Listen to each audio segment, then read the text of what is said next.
morning. It's Wednesday night, June 16th of 2021. Hey guys, I'm going to wait for some people to join in. I'm excited. We have not done a live in a while. Tonight we're going to be talking primarily about the pros and cons of living in Virginia Beach. And that is a pretty wide range of topics which can lead to all kinds of different discussions. So we're going to be talking about all kinds of different things tonight, including, some of the benefits to being here, including, neighborhood stuff, outdoor stuff. And we're going to talk about a lot of those positives. And there are some drawbacks that I kind of hit quite a bit, especially recently, especially now as we get into the summertime. Hey, Abed, how are you? And there are some kind of specific things I want to touch on about summertime drawbacks that I don't know if people are necessarily prepared for when they move here. Summertime is a very unique time here, so I wanted to get into that too. Yeah, here early. Yeah, started a little bit early this evening. Thought maybe it would be good to doing a live.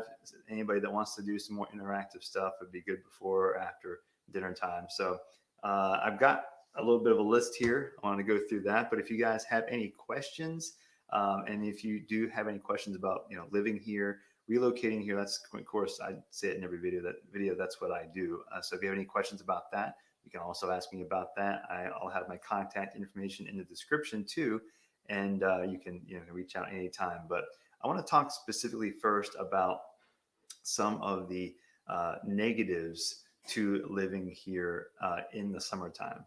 And I've gone through some. Wintertime is not super severe here, but summertime is unique, and there are a few things, and specifically like weather and some other events too. So first thing is definitely I wanted to talk about the hurricane scenario, because we are in June, and if you've never been to a hurricane zone before, this is. I've said before, the threat of them is almost as bad or worse than the actual hurricanes themselves, because we don't really get too many strong ones. And I mentioned in the map, I've shown maps, the trajectories before, where you can see where the hurricanes generally start and where they end up going across the country. And where we are, well, I'll show you. We're kind of blocked by. I'm going to share the screen here. We're blocked by certain land masses. And so I'm going to share this. So if you see here, zooming out, see right here, we're in Virginia Beach. So you can see where Florida, Georgia, South Carolina, okay? A lot of the hurricanes primarily form off into the Atlantic and the South Atlantic. And when they come into shore, they'll either go straight across Florida, or they'll go northwest up towards Georgia, South Carolina, and then eventually a system across the country will pick up the storm and bring it back offshore. Well, that can either lead to a landfall here in South Carolina, North Carolina, Georgia, or across the state of Florida, or it can come up to where we are, up in north, and sometimes as it goes north, it will eventually will come up off the coast back east again. And so this is important because, and I'll show you that stuff in a minute. This is important because as you get prepared for a hurricane, you'll see stuff online that talks about hurricane, high winds. You see the stuff online, the news kind of pumps up the story. Well, when you see landfall, that's usually where the worst the hurricane is. By the time it gets to us, we just get a bunch of rain. And so we'll have about a 2-day rain event. And by the time it ends, sometimes we'll hit some flooding. It's not strong and it's not widespread, but there are some issues here with flooding around the coastlines of some coastlines. Other than that, it's just a really bad storm. And so we've had a couple that have been really bad over the last 20 years that I've experienced, and they were rough. And I'd say rough means winds in the 70, 80 mile an hour range. Sometimes I've seen close to 100 before, but it really isn't. You've seen the news, max sustaining winds 120, 140, 160. That I've not seen that here ever, and it has not touched here. what happens is people do get concerned and they start preparing for the worst. So I would say for what you have to prepare for, you could survive and not really need to do too much of anything except for, you know, having some essentials 2 or 3, 4 days before a storm might come, just having some things ready. Other than that, you know, there are some neighborhoods that will have a lot of power outages. That's the primary thing, except for the rain. And the power outages leads to like trees down. So if you love neighborhoods that have lots of trees, like I do, you need to be aware that there are possibilities of power outages. And so when you go look for a house, for example, check to see if your neighbors have generators or if the house has a generator. It would be nice to have this if there is an issue. But again, in general, the idea is that you're not how the bugs. I'll talk about that's a good question. The idea here is that you're not going to have a huge weather event like you might see on the news, right? And plywood, not a big deal. Just, I'd say, of all the things to be ready for, just be ready for the rain and be ready for potentially being out of power for a little bit. So again, but it's more the concern of people locally, and that can lead to other weather issues and traffic issues. And that's another issue I want to lead into next, which is the traffic.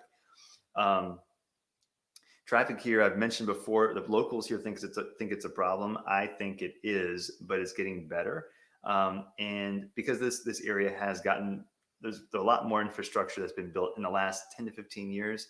Back in the 50s and 60s, this area really wasn't what it is now. I mean, it's 500,000 people in the city of Virginia Beach. Now it's, you know, that's probably, I don't know, gosh, it's probably 10x in the last 30, 40 years. And so with that leads more, you'll start seeing more traffic because the roads aren't supported by all this activity. They're getting a lot better. There's some specific areas in the maps I've shown before in other videos about where new construction or newer construction of roads has led to easier traffic. But when it comes to hurricanes, comes to big weather systems, any concerns, it starts kind of messing with the traffic patterns in general. So that's another thing I'd say is the traffic. Oh, hey, Sam, I just left this morning after spending 5 days in the Oceanfront, very busy. Yep. So I'm going to talk about the weather stuff, the ocean here in a minute. But Byrne asked, how are the bugs? So good question. So the hurricane leads to what I was going to say next was the humidity that also joins up with the bugs. So humidity here is a big thing. And I actually had my screen showing earlier about the humidity levels. So right now we are in the end of June, well, middle of June. Here's July 1 here. And right now we're talking, there's some days where we're going to talk in the 70s and it's real comfortable. But really quickly, we're going to enter into a time where for the next 2 months or so, it will become quite muggy and uncomfortable between, I'd say, the hours of 11 and 12 to about 5 and 6. And the sun beats down. Oh my gosh. And so if it bothers you, if you don't like the hot, you're going to have a little bit of a possibly some struggle between until the end of August. And I'd say really the start of the wild time is after Memorial Day and before Labor Day. And then it tapers off after that. And you can see based on this chart here, like where the worst part of it is into August. And then as you enter out of June into July. And so this also then leads to some bugs that are attracted to, there are some buggy situations here. Number one is the mosquitoes. I don't know how else to explain it except for they'll get you. If you are, and I think it's based on blood type, but if it is a blood, I think I have O positive and they eat me up. So if you do have O positive, if that's a thing, if that's a theory, then kind of be prepared. Screened in porches are as valuable as the most precious metals in Virginia Beach. If you have a 10 or 12 by 12 foot screened in porch, you can enjoy the outside. It's going to be still muggy, but you won't experience the intensity of the mosquitoes. I mean, it really is intense. I've heard of worse down in the South, but it really is sort of a problem. So, you know, the normal stuff, bug spray, citronella candles, tiki torches, all that stuff, it does help, but it's still like they come with a vengeance. The other thing about bugs here are water bugs. And I haven't talked much about this, but there are people I know that keep really, really good houses. Like they keep clean houses and still struggle with these water bugs. And often when it's first of all, again, it's a moist area, but after it rains, sometimes there are people I know that have issues with they look like big bad cockroaches. They're water like they are cockroaches, I suppose, but they're not. They are coming from the outside. Usually, they often come through vents, any hole, any penetrable hole. You might see one. Hey Sheila, how are you? Um, and so, you might see one, and it might be a big problem. You might freak out. They're kind of startling. They're like, a couple inches long. And so if it does rain a lot, you might see some of these guys kind of trying to get into your house, especially if you're near the water. And so mosquitoes and water bugs or roaches can become the biggest problems in areas, especially near any sort of moist areas. So that leads me to my next thing is with humidity comes the air in general is very moist. And so people that move here aren't usually as used to what you have to do to prevent um, any sort of happenings with moisture related issues with your house. So if you come here, it is by far a standard that you have to get almost, it's not mandatory, but a clear a moisture and termite inspection for your house purchase. And so for the most part, this is something that's almost required all the time, but it is important if you buy a house to have your house under contract with a termite and moisture company. The reason is because the moisture levels are high, and a lot of the houses in this area are built on crawl spaces. So you've got it's built up off the ground, and the subfloor is made up of wood, and so that wood gets wet or gets moist, and over time, if you don't protect it or you don't maintain that wood or have someone come in and inspect it, then there can be deterioration over a long period of time, and that can lead to it leads to, I've seen tens of thousands of dollars worth of damage to the subfloor of people's houses because of lack of maintenance. And so you've got to do this. This is super important, especially if you have a crawl space. But in general, it's still important because with that moisture leads to the damage. It also leads to the next bug, which is termites. Termites feed off of this wood, and they look for wood and they look for moisture. They love that, and so they'll come crawling into your crawl space and they'll start gnawing in. And then over time, over months and years, if you don't maintain this wood and treat the house that you have for termites, it leads to lots of eaten up damage. I've seen so many situations where you think you have a wall, right, and you think your wall or your structure is safe. I've seen people that take something off a wall, and all of a sudden the wall crumbles because the termite has eaten through the wall, and it starts crumbling down. And now what you thought was a sturdy wall, it's to pieces. So that's a surprise to some people. If you're not used to this type of thing, you've got to be ready for termites and the potential for that, and those kinds of bugs as well. In addition to that, carpenter ants as well. So those kind of maintenance things are good to have to keep in mind for, again, making sure you have a treatment. So what's my next thing? If you have any questions, please throw them out there.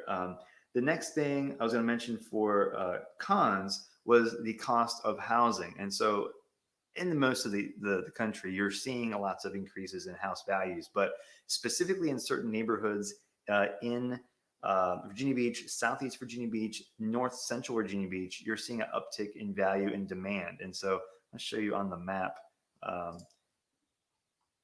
You'll see in general, you'll see neighborhoods up in the North Central section here. You got Kings Grant, Little Neck, Great Neck. This whole area is in such high demand. I'll drop a map, my little dude on here so you can see. This is Kings Grant. So you can see the type of, saw the park. So there's a park in here, but the neighborhoods in here are amazing. And this is one of the pros as well. But you've got older neighborhoods, 60s, 50s style houses, lots of trees. This neighborhood itself is in a very high demand elementary school district, Kingston. But you see this kind of style house quite a bit. And it's a pretty functional floor plan, but some people don't like these because of the older cut up style. And so a lot of times you'll see in some of these houses, the walls have been taken down. They open up the rooms quite a bit. And you see real nice floor plans inside, but with an older design and lots of brick houses. So this Little Neck area is one of those that's in high demand. So these areas in here, you're talking anywhere from the $450,000, $500,000 price range, upwards of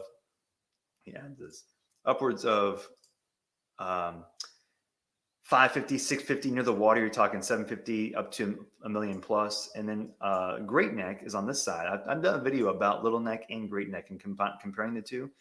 Great Neck has more land size, more options for housing, lots, but still is in general, you're talking it's hard to get under 450 to 500,000 in Great Neck. Most of these in Allenton, for example, 800 and up.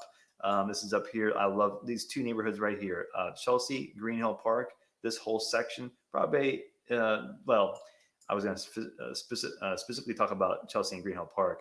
This area is such a surprise because I tell people about it, and the drive in and the neighborhood itself is so. Look at this. This is one of my favorite streets in Virginia Beach. Trees, trees, trees, all up and down, and you also have the further back you go. I guess they don't have a street view up here. Further back you go, this Green Hill, it actually is kind of a nice little hill, because one thing about Virginia Beach is most of the areas don't have hills. Oh, did I not show that? You can't see that, can you? I'm sorry, guys. I didn't show you. Let's do that. Let's share. I'm still learning how this works, guys. Sorry. There we go. There we go. Okay. Now we're talking. So now you can see it. I'm sorry. I've been talking to you looking at a humidity map.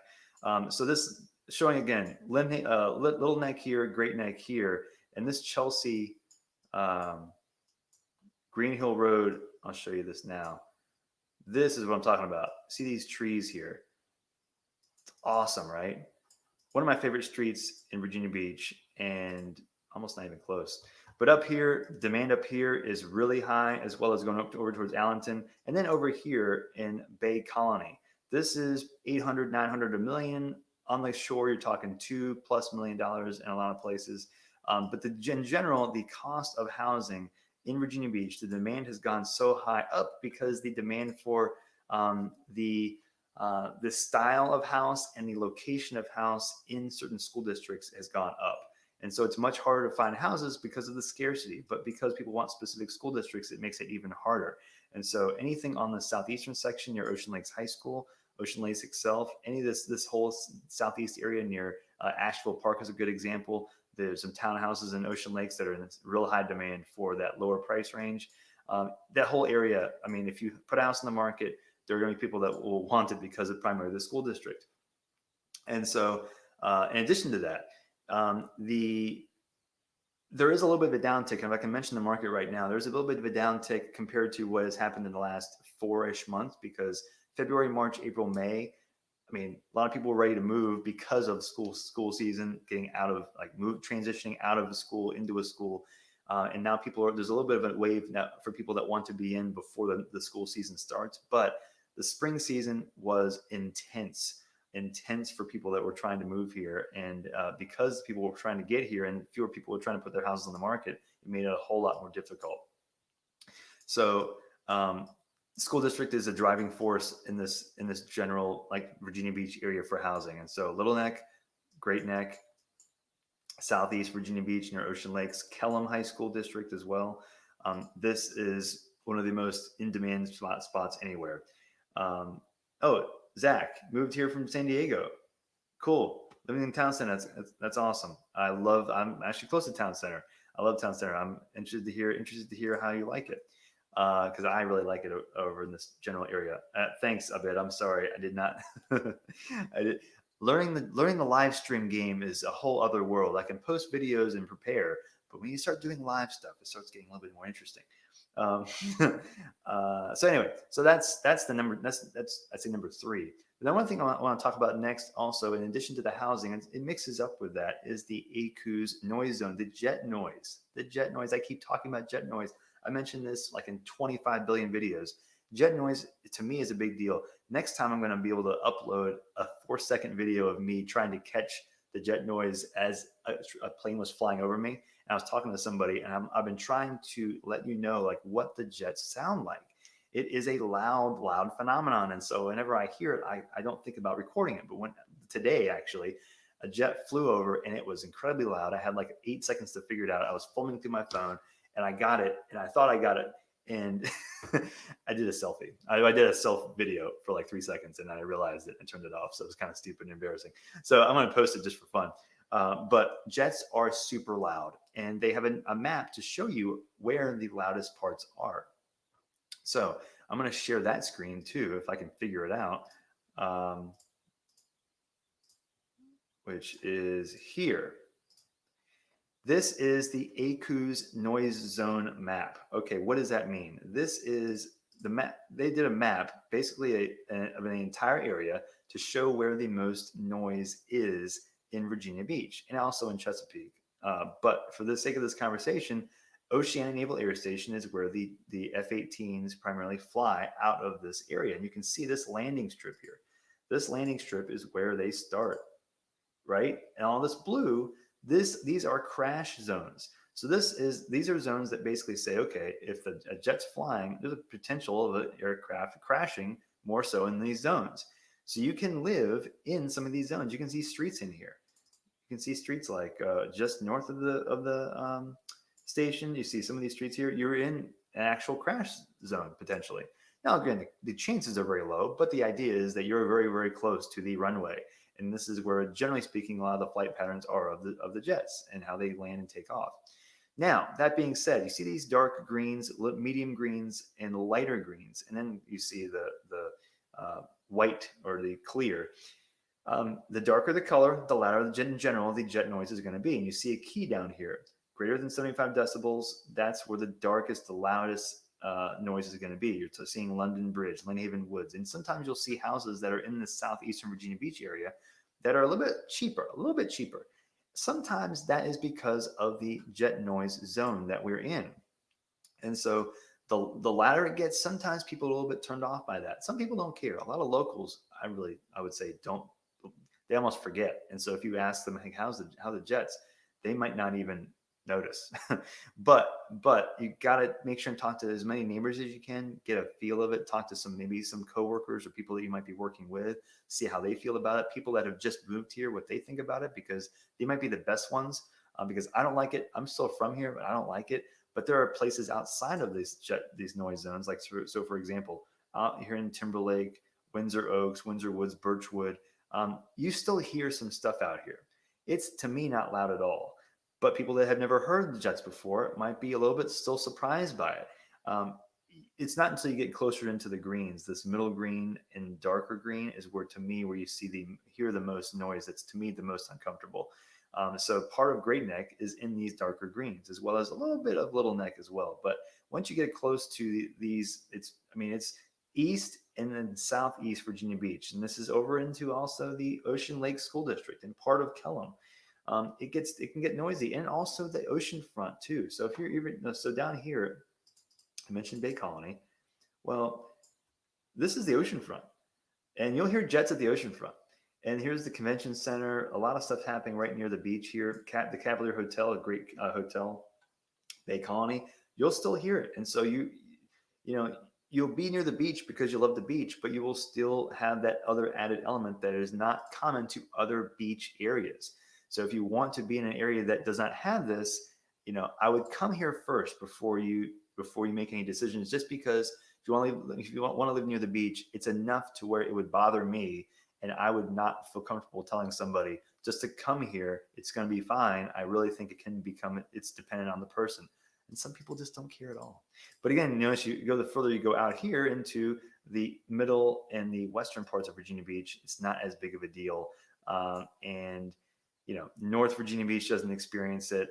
West Virginia Beach doesn't experience it. But then as you go further into Chesapeake, you see it again, because this is Fentress Airfield as well, and it has the same thing over here. So you really got to pay attention to this. And it's, again, something that people here forget. And often real estate agents often don't remember to mention this either, because it's such a normal thing here. The sound of freedom is the slogan here.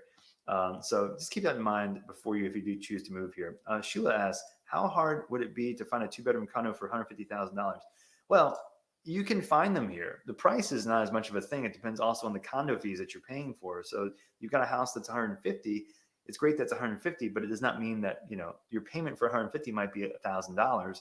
But if you're paying for a condo, it has a condo fee. That condo fee can also lead to $200, $300, $400 a month. So the question then comes down to: is this the value that are you getting the right kind of value? So you can find some, like for example, close to Indian Lakes has some good condos that are in that 150 range, but the condo fees are closer to $300 a month. So it can be done for the price, the cost, but again, it's a matter of how much do you want to pay for all of the fees together, which again, some condo fees have some great things that you're going to be paying for anyway. So it's kind of a pros and cons there as far as figuring out if you really want to pay those fees.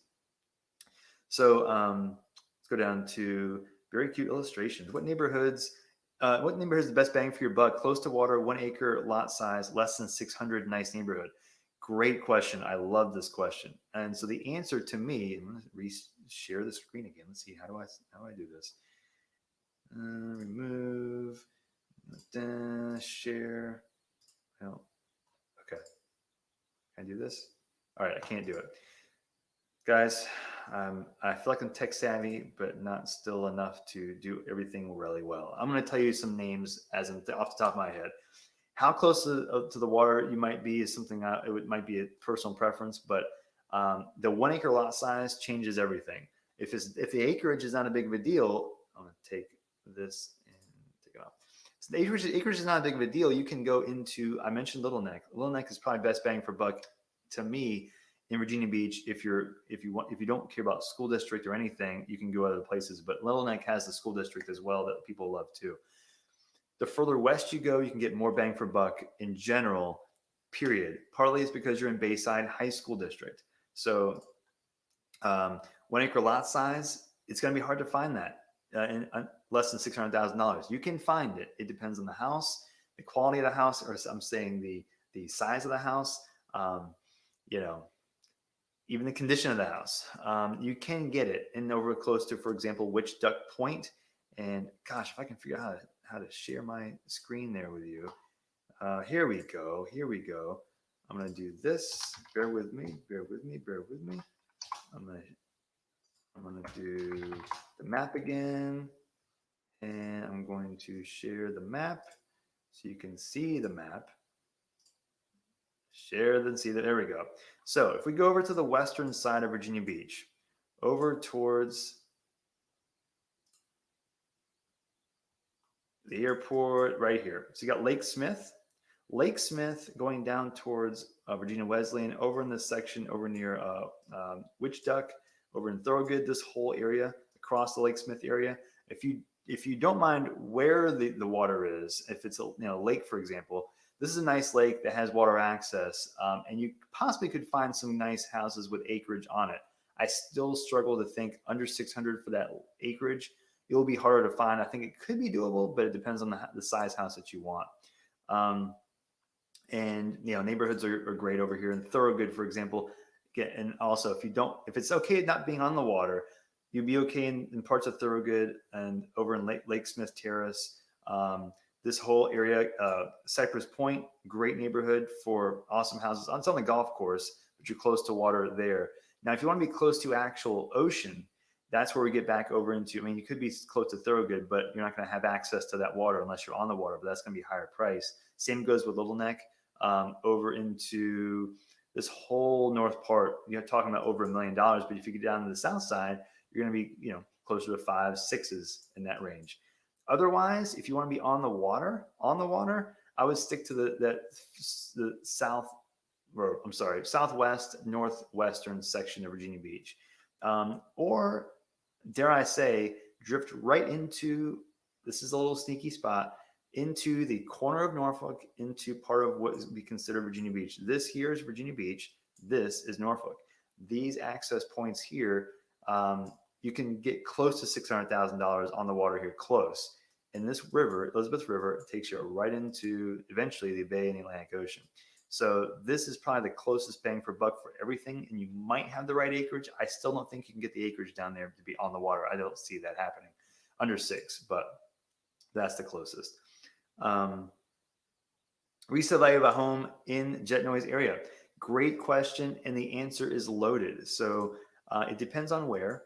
If you're, for example, over near the Oceana Naval Air Station, and you're over, for example, near like Atlantic Park up here, Resale value, not so much, not as great as if you come down just south of Oceana and you're in that school district that people talk about, Ocean Lakes in Kellam.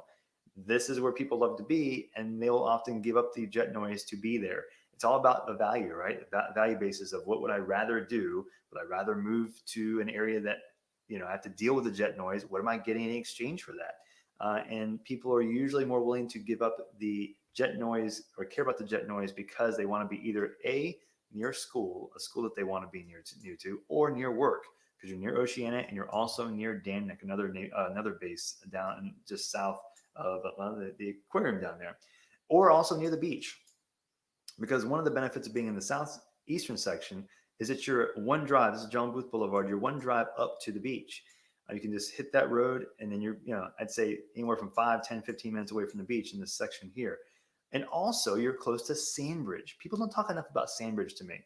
So when you come out in southeastern Virginia Beach, see this road, Sandbridge Road? It connects all the way to it's the only way to get into Sandbridge.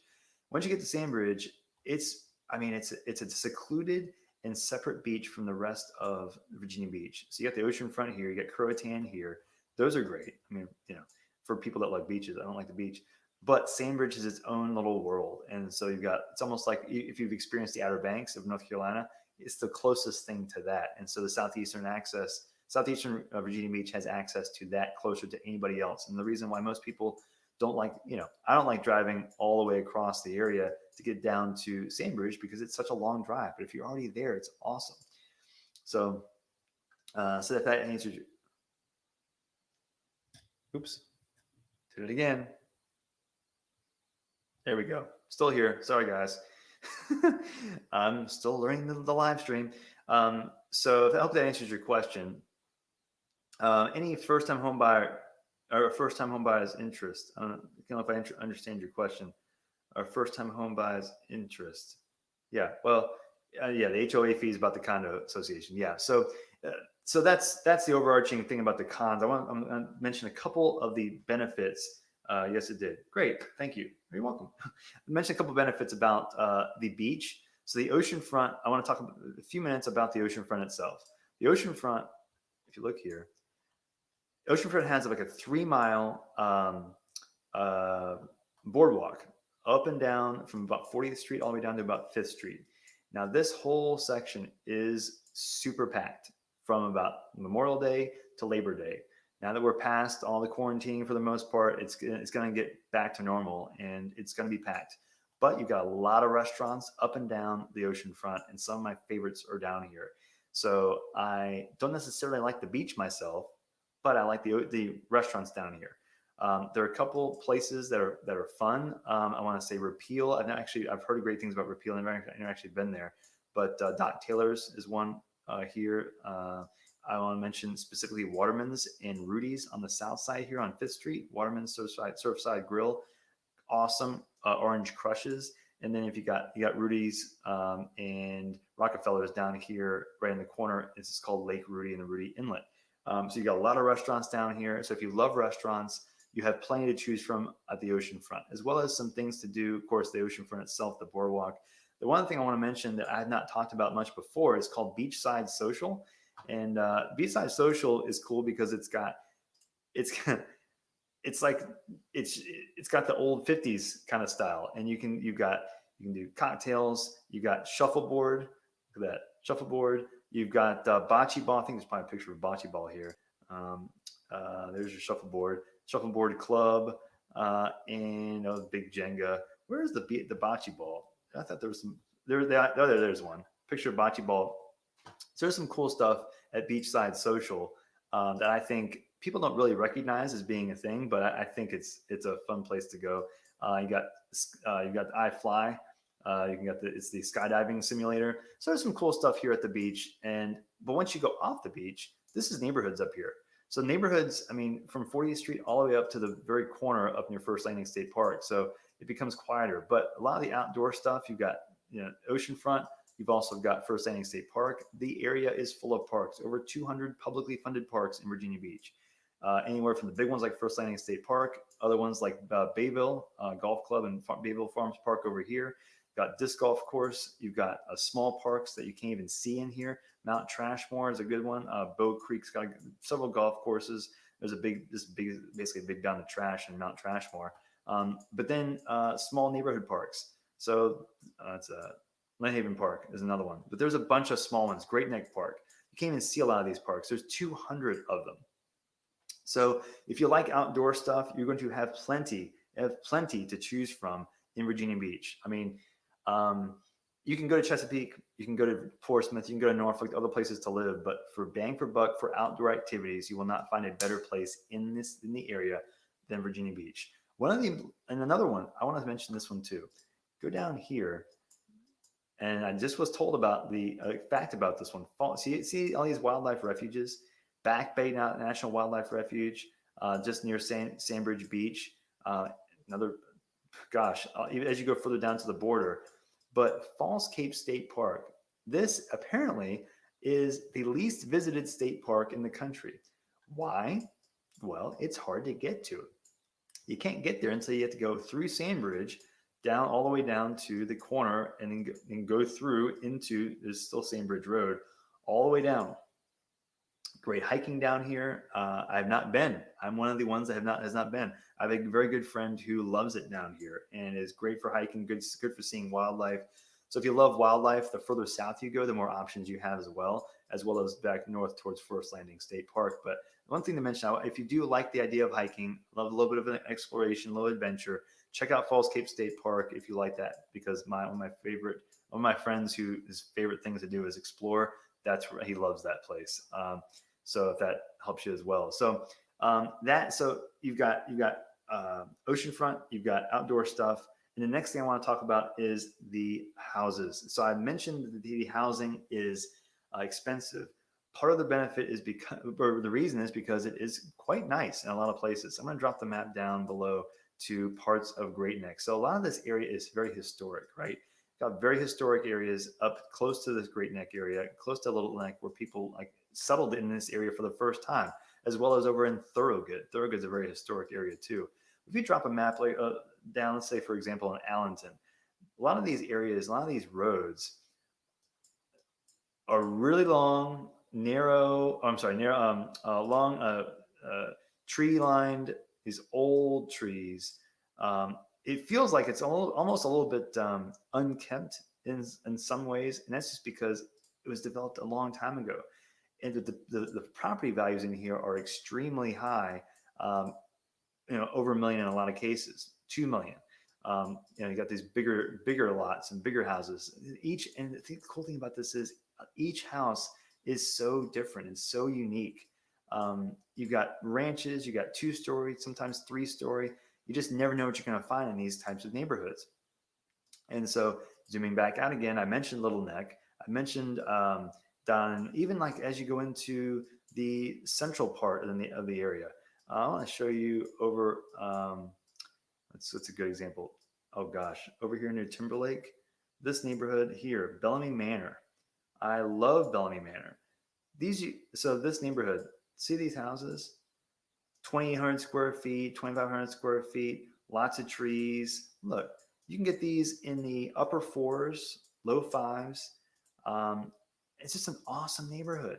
So these types of neighborhoods are, for what you're getting, in a pretty good school district as well. Not as high as, for example, those Ocean Lakes, but a lot of people I grew up with lived in this area, for example, Kempsville. It's an awesome, serene environment, and it's very hard to get that in most of the rest of the area outside of Virginia Beach. I mean, you find it in Chesapeake for sure. You'll find it scattered in different parts, but not as much widespread as you do in lots of parts of Virginia Beach. It is suburbia at its finest in a lot of these places. So that's the next thing. Then, in addition to that, moving past the houses, you got shopping. One thing about Virginia Beach is, if you see that the whole area I've mentioned so far, suburbia.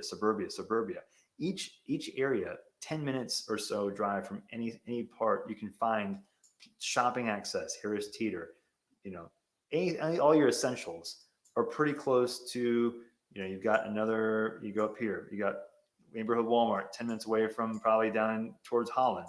You're going to have farmer's market. You've got Lansdowne Commons over here near the hospital. Every several minutes, you'll find another central focus point of shopping, essentials, grocery.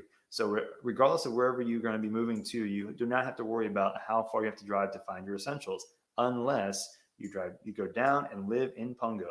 Pungo is the country element of Virginia Beach, and it's the furthest away from most of the essentials and anything else in the area. Because you, once you come down here, if you look at this whole section here, this is where Pungo and Blackwater is, and it's separated on both sides by water. So you can only get in there by driving down like 2 or 3 different roads.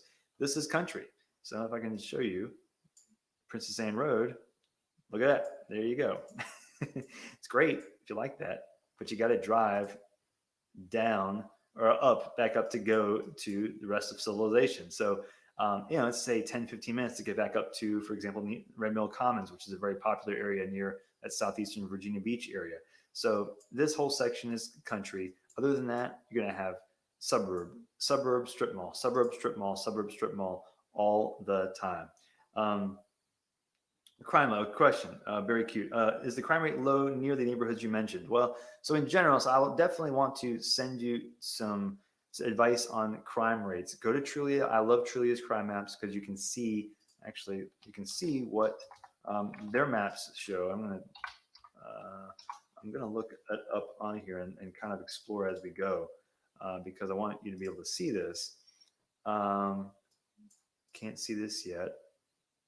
It's coming. Hear me out. I'm going to show you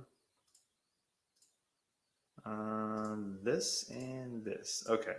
So here is Trulia's crime maps. So you can see the darker blues are where you see a little bit more activity, and see now that I'm near the oceanfront. But you see a lot of, the whole area is just, it's expansive, right? See if I can get a bigger view. Yeah.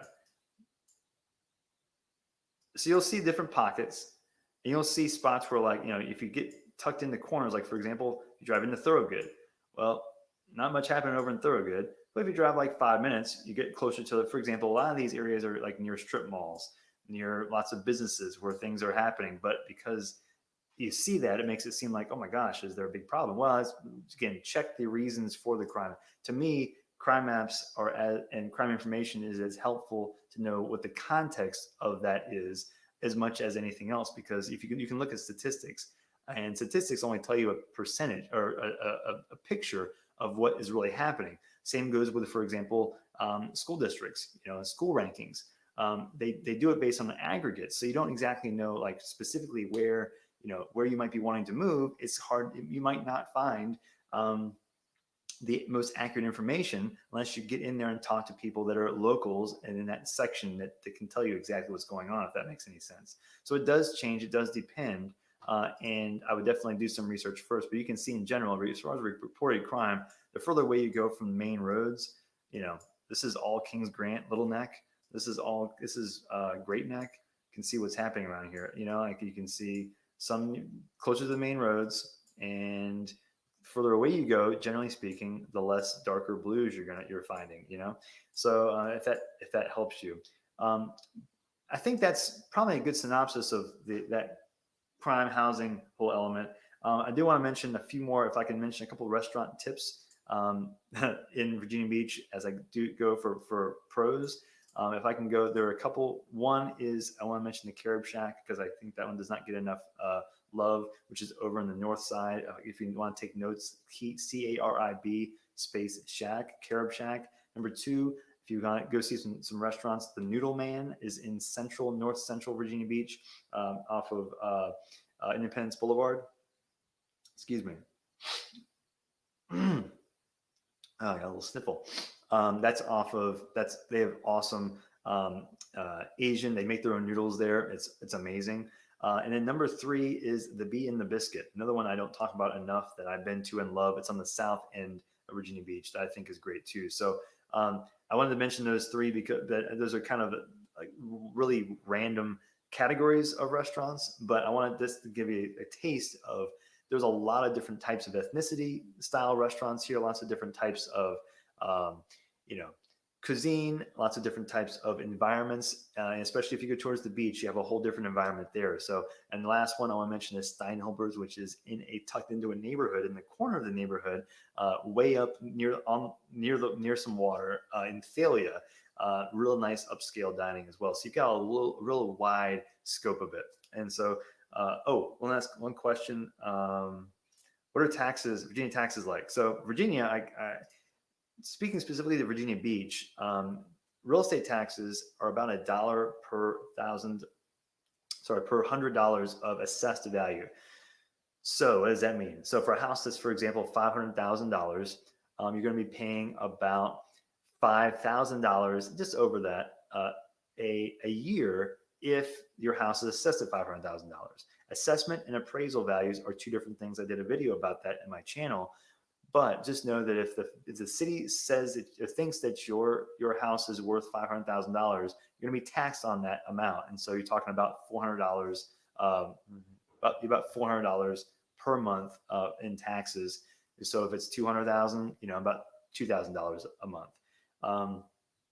So that, comparing it to other places, you'll see some places that might, for example, have higher.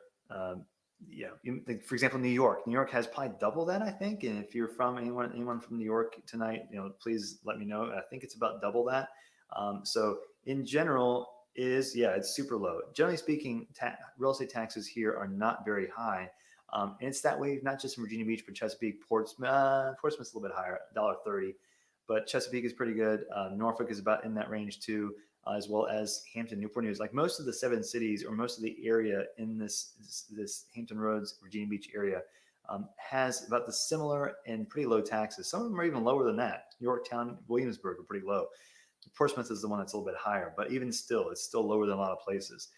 So that's another benefit, I would say. Now that I've been talking to so many people that are from different states, this is to me a benefit to being in Virginia Beach, is those lower taxes.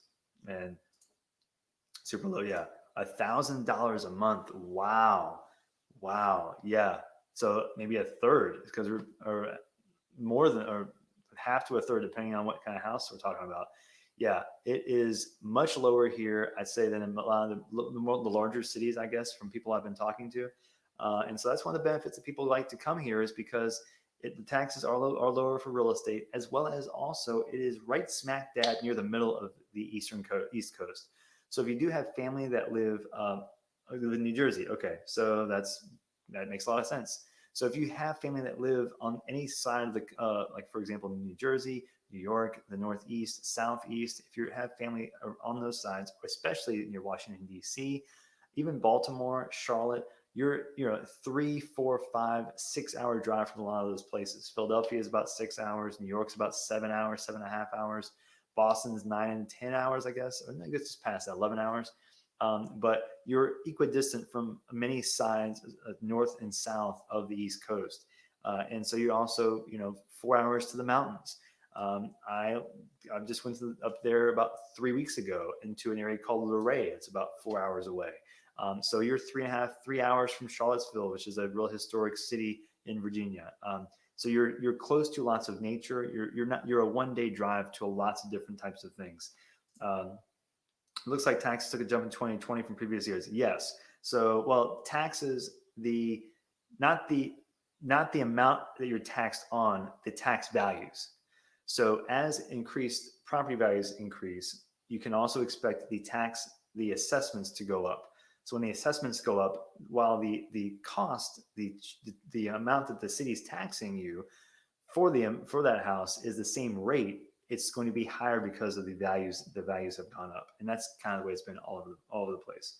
And especially, we're going to see our assessments going to jump up. I'd say probably several percent this coming year because of the increase of over the last 6 to 8 months of values have really gone up. It's been quite something. I mean, houses that were 400, I have clients that got houses in the 450 range that would sell one, for example, one was bought for 375 in November, had to move, sold in April for 415, and multiple offers as well.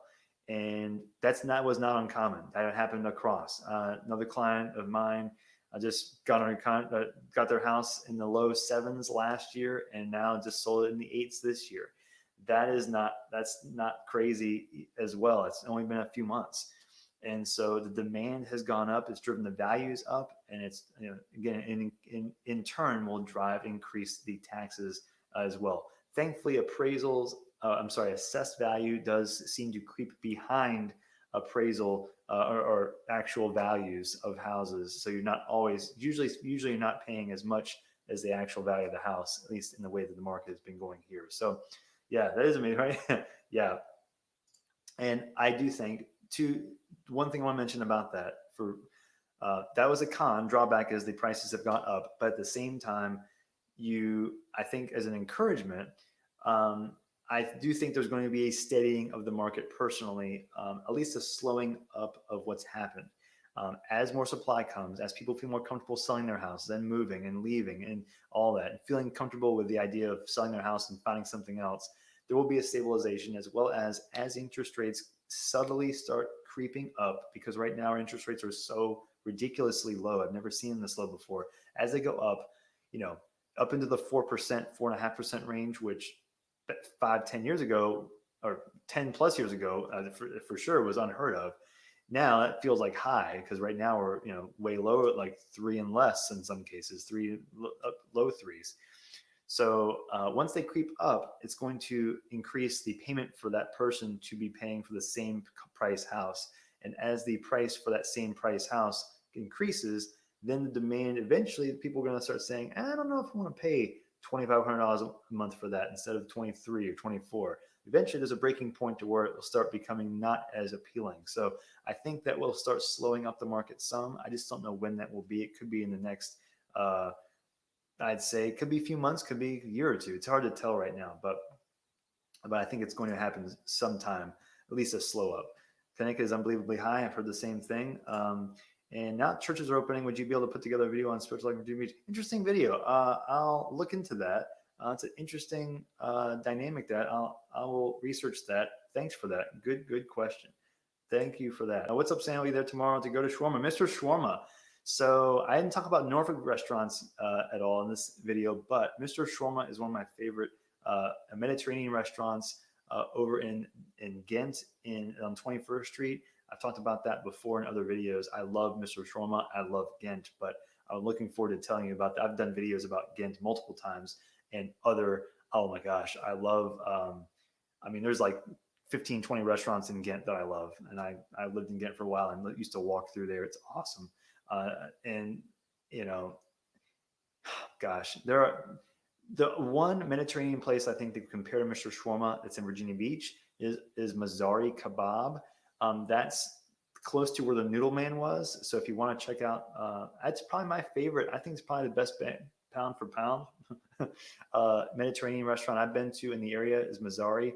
And if you notice, most of my recommendations often are those holes in the wall. I love those places where you don't really, you gotta dig to find, the ambiance isn't always the greatest. So if you really want ambiance, I try and be very specific about what places I recommend and don't recommend, so you have a good expectation. But like Mazari is, it's like 2 big rooms, and you're going there for the food. I'll be in Virginia next month looking around. Great, welcome to the area. Hope you enjoy it. If you have any questions, reach out, of course. And in general, I'll say too, if you have any questions, I've got my contact information below in the description. You can reach out anytime you'd like. I will, and if you do want to relocate here, please let me know, and I will, as early as you can, so I can start giving you some preparation, some plan and strategy to how to do that best. Earlier is better. Early in the process is better, or earlier in the relocation process is better. If you could, I would love it if you could hit the like button for the YouTube algorithms, and also comment below once the video posts. If you can comment and make any comments or thoughts, add anything about, what do you think about pros and cons of living in Virginia Beach? I love commenting is great. It helps the YouTube algorithms as well. It helps my channel out a lot. So if you love my videos, I would appreciate the support, and that would be wonderful. And so check out Mazari, Mazari Kebab, and more, I think is the end of the name. East Beach is my favorite. I love East Beach too. Also in the northeastern corner of Norfolk, and I've done videos about, I did one specifically about East Beach. I've done other videos about Norfolk, included East Beach. It's a very unique place in Norfolk, very close to Virginia Beach. If you want a different vibe, but also beach-like, you can check out East Beach and Ocean View. If you don't want to spend as much to be on the beach, and then Virginia Beach, Ocean View might have another alternative for you as well. So if you got any more questions, throw them down below. I think that will be good for now if you don't have any other questions, because I want to make sure this is concise. And, you know, I'll be doing some more live streams and getting used to this whole live stream thing. So you notice my sharing screen skills are still lacking. And so I need some help, guys. I need some help. So that's it, I think, for today. If you have any more questions about living here, living in any other cities around here, I love helping people move into the area. So if you have, please reach out, and I will see you on the next video. Oh, wait. Area, but pause. Any area new people should frequent to meet new people, make friends. Briefly, real quick. So I personally, like, as far as activities go, first, I would check out, well, Ghent. It depends on your preferences and what type of things you like. As far as activities and people in lots of condensed areas, Ghent is one. Any areas around Ghent and Norfolk, going down into the Vibe District, there are some restaurants down there, and especially the Oceanfront area. The central area, and even near town center, has a little bit of a spot too. I'd check that out as well. So those are kind of like good meeting spots. I would definitely reach out to like any local groups on Facebook as well. To, you know, you can even go to Chicks Beach. Chicks Beach is like a little bit of a neighborhood feel, like a beach as well, but it's not necessarily a place that, you know, it's a neighborhood. So it's not really as set up for meeting new people randomly, but there are some, like, I think in general, I would pick those central spots if that helps. So anyway, thank you. Yeah, thank you. Love the live stream. Great. Thank you for your grace as I figure out the sharing. And that's it. I will see you on the next video.